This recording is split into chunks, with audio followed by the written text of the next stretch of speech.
What's going on, everybody? Hope you're all having a fantastic day today. Now, ladies and gentlemen, today is the day that Sledgehammer Games went ahead and released the roadmap for Modern Warfare 3. And ladies and gentlemen, let me tell you guys something. Sledgehammer is absolutely cooking this time around. There is a ton of content that I'm going to go ahead and discuss with you guys.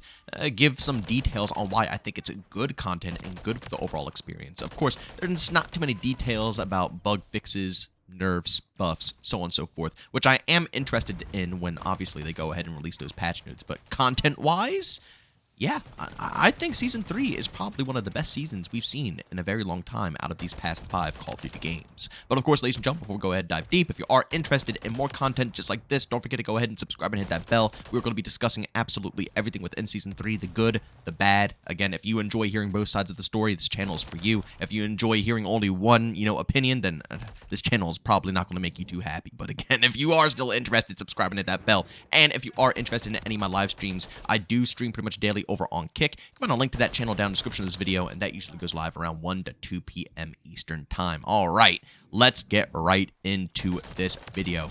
Guys, the roadmap has released for Modern Warfare 3 Season 3. And I gotta be honest with you guys, I am pleasantly surprised. I was not expecting a massive drop in content, especially after hearing behind the scenes a lot of the Sledgehammer team getting laid off, when Microsoft went ahead and laid off a lot of the employees. I was a tad bit worried if they were going to be able to produce content, but let me tell you guys, they are 1010% producing for the 6v6 fans this time around. Usually it's always Warzone. The Warzone side of the roadmap is always packed, while 6v6 is bare bone, but no, this time there's a lot of stuff to go ahead and discuss. I'm going to throw it up on the screen right now for you guys. Again, I don't really care about Warzone that much. I know others who care about Warzone, so that's fantastic, and I feel like you guys are going to really enjoy this. But for me personally, I am specifically a 6v6 guy, and we are getting 6 maps. 6 maps, ladies and gentlemen. 4 at the launch of Season 3, and then 2 coming mid-season within Season 3. That is an absurd number of maps being introduced into the overall Call of Duty experience, which I'm really happy about.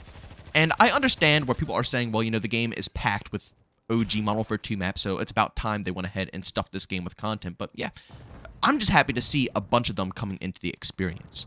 I was worried that we were going to be drip-fed content, season after season after season, while only having OG maps. But this is the pacing I want to see. We are in a game of catch-up right now, and I can see that Sledgehammer Games is prioritizing the correct things, where typically, a lot of the times, the teams don't prioritize the correct things. They're too busy trying to catch Warzone up to pace that 6v6 has to suffer for 3, 4, 5 seasons until we can start getting decent content drops. No. Sledgehammer Games knows exactly what the community needs, and they are delivering. They said, yep, we need new 6v6 content, new 10v10 content within Modern Warfare 3. That is what we're going to go ahead and focus on.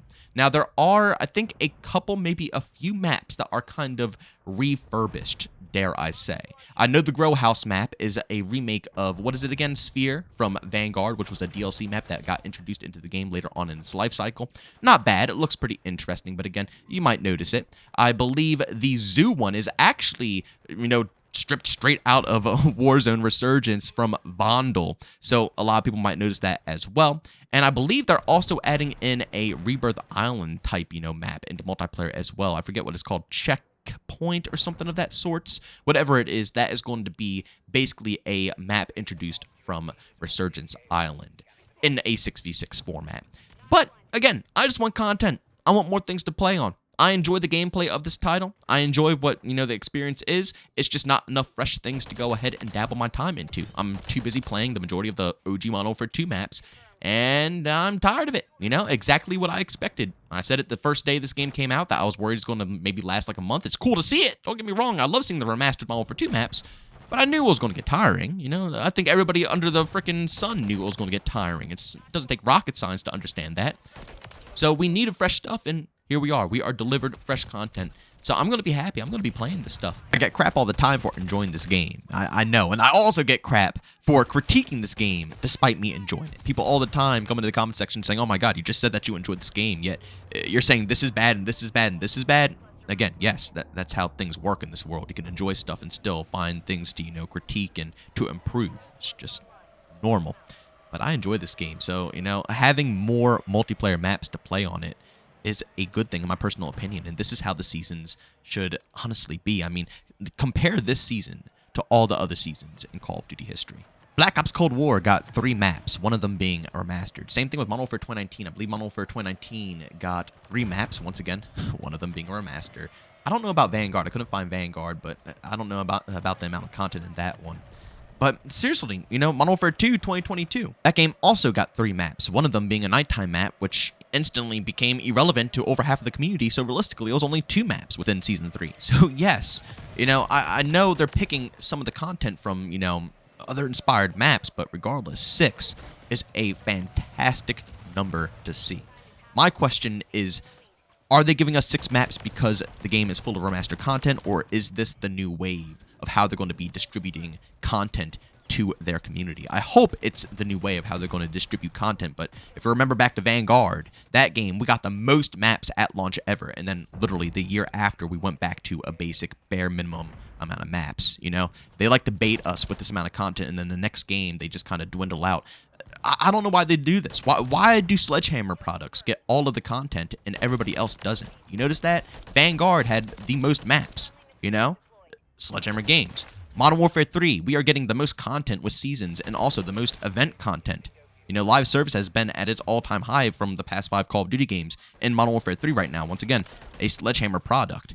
I don't know if Activision treats Sledgehammer as, again, a support studio and they're a little bit more willing to give free stuff in their games compared to, I guess, their premium developers like Treyarch and Infinity Ward, where they're going to try to milk people as much as possible because I guess they know people are more willing to cough up money for their games compared to a Sledgehammer product.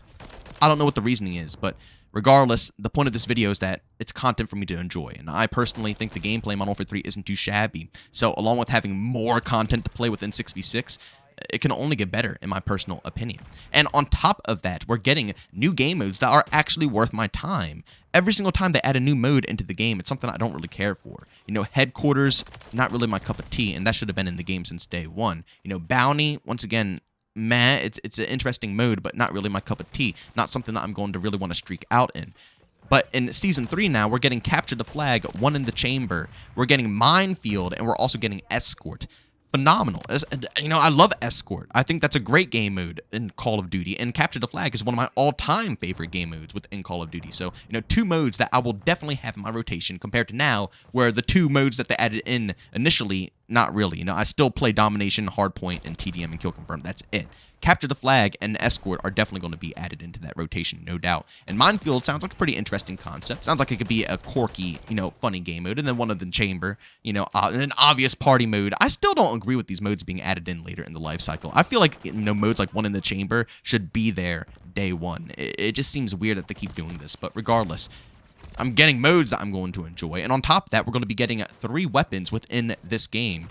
A SMG, a sniper rifle, which is kind of mixed with a launcher, apparently. And then there's going to be also the BAL AR, and I think it's going to be a melee weapon as well, but I don't really care for melee weapons. I only care about SMGs and ARs mostly, sometimes LMGs, shotties maybe if it's going to be interesting enough. But the fact that it's going to be an SMG and an AR being introduced is phenomenal, and the BAL from Advanced Warfare being the AR is even cooler because that thing is just a demon, and I hope they make it just as disgusting as they did in Advanced Warfare. I really do, because that's going to be interesting. The biggest downside is that we're not going to get that at launch of Season 3. That's going to be a mid-season event type deal where we get the BAL. So we're going to have to wait a little bit for that weapon, but regardless, it's interesting content. I will say I am disappointed with the amount of weapons that we are getting. I feel like we should be getting more variety in weapons, and the only reason that we're not is because they transferred the Modern Warfare 2 content over to Modern Warfare 3. So it's already a crap ton of weapons to even begin with, but over half of them I don't really enjoy. I still personally enjoy the Modern Warfare 3 guns, and I still feel like there's just not enough variety there. I feel like they really banked in on the fact that they're transferring Modern Warfare 2 content over, and it's just not serving a good purpose. You know, they don't feel competitive enough. They really don't. And even for casual play, I enjoy putting them on every so often, but they just feel like crap. And it's as simple as that. They feel like crap compared to the Modern Warfare 3 guns. Modern Warfare 3 guns feel better to aim, better to shoot, and better to control across the board. All of them. Even the quirky weapons feel better than the Modern Warfare 2 stuff. So I want more Modern Warfare 3 original content. I'm kind of sad that we don't have that many weapons coming in just yet, but who knows? Maybe as the seasons go on, we'll get more, but I'm still kind of concerned because I don't think that's going to be the case. I think because they added in a bunch of Modern Warfare 2 weapons, we're not going to see as many weapon drops, you know, as we would see if we didn't have Modern Warfare 2 content transferring over. But overall, guys, again, I'm happy with this season right now. It's looking pretty good. We're also going to be getting, what, like 4 brand new perks as well. One of them being Quick Fix, something that I've been asking for, and a lot of other people in this community have been asking for ages now. A perk that will really mix up the variety within the game. Like, I think it's going to be a vest, actually. I don't know if it's going to be a perk. It might be a vest, but still. This is going to be a fun drop. I hope that we'll get some streaks at some point, man. I don't think we're going to be getting any, interesting streaks. We're also going to be getting enhanced vision goggles, which sounds pretty interesting. I wonder if this is the, I forgot the name of the playlist because they haven't done it in ages, and I'm really disappointed about that. I'm planning on doing a video about this, but the test servers, where the heck are those things? Again, I'm going to make another video about that later on. But I feel like this is where that information in the test servers is coming to life, because the enhanced vision goggles seems like it just puts a bigger emphasis on enemies. I'm assuming it's going to outline them in red and make it easier to notice them and track them and stuff of that sort, because you can see them easier. And it only lasts for a little bit of time, so you have to, think when you're going to use them. I believe it's a field upgrade. So, that's going to be interesting, and it's cool to see something that was tested being incorporated in. I wish they would test more stuff out, like no-scope-based matchmaking and non-disbanding lobbies, but I guess time will only tell. Overall, again, even if you hate this game, you can't deny the fact that this is a interesting content drop here. See, I always try to be fair with this title, and you guys know this. I always try to be fair. I can acknowledge that this game, it's DLC, and I get why people don't want to buy it, and I completely understand it. But I still don't think Sledgehammer should be getting crapped on as much as they are right now. Yeah, there are some things in this game where they're messing up, time to time, but I feel like they're getting absolutely dunked on, even though they produced probably one of the best games in the past 5 years. Skill-based matchmaking isn't their problem. They can't do anything about that. The price tag of this game isn't their problem. They can't do anything about that. And the majority of the content being remasters, once again, not their problem. They can't do anything about that. They were told to go ahead and do these things. They're just trying to make the best product they can with what they're told to do. And I feel like they did, in the situation that they're in, they did a really good job. And a drop like this is something that we've been asking for. We need to support things like this. Even though I hated Vanguard, I despised Vanguard, and it was one of my most hated Call of Duty games, I still acknowledge that the amount of content that they dropped with that game was phenomenal, and they need to keep that alive, right? You see, like I always say on this channel, I'm not going to be single-minded. I don't care what anybody says. I'm always going to see both sides of the story here. Even if I hate the game, I will acknowledge that. And I feel like a lot of people are blinded by the fact that this is a $70 DLC and skill-based matchmaking, so on and so forth. People are sweating their butts off. They're blinded by that fact, and they can't acknowledge that we are getting some of the best content drops that we've gotten in the past 5 years. It's craziness, but I appreciate this one, Sledgehammer, and I hope that you guys keep these updates dropping in this exact fashion. And I do want to very quickly mention, I'm not saying enjoy this game. I'm not saying if you don't like Modern Warfare 3, you're stupid. No. I'm just saying you can acknowledge something without having to purchase it. I'm not telling you buy Modern Warfare 3, support Modern Warfare 3, support it with your wallet. No, I'm just saying, not everything is negative. People think that if you don't support the game and you don't want to buy into Activision, you have to hate everything. But that's not the reality of things. You cannot purchase this game and at the same time see that Sledgehammer is doing solid things for the community. And acknowledge that. Acknowledge that Sledgehammer is doing good for us, but they're still locked behind what Activision is offering. And that's a no-go for a lot of people, so at the end of the day, they're still not going to support it. But people don't do that. Again, like I said, it's either 24/7 negative or 24/7 positive. And I personally believe that that mentality is going to kill the overall community. But ladies and gentlemen, go down in the comment section. Let me know what you think about this season. As always, if you enjoyed the video, don't forget, leave a like. If you hate it, leave a dislike. Subscribe, hit that bell. We post daily here at 8 in the morning Eastern time. And if you want to catch any of my live streams, I do that over on Kick pretty much daily. Find a link to that channel down in the description of this video. As always, thank you for tuning in. See you on the next one. Peace out.